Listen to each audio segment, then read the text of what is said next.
Ако постоянно имаш проблеми с дистанционното на своя телевизор, тогава имам страхотно предложение за теб. Приложението Stick Remote Control ще превърне твоя телефон в просто и лесно за използване дистанционно. Приложението може да бъде изтеглено безплатно, както от App Store, така и от Play Store.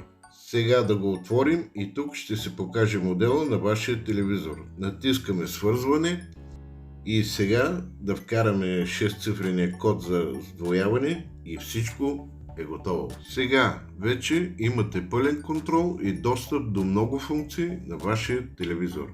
Може да сменяте канали, да усилвате или намаляте, да използвате функцията Touchpad или да използвате бутоните за бърз достъп до YouTube. Ако видеото ви е било полезно, следвайте ме, лайквайте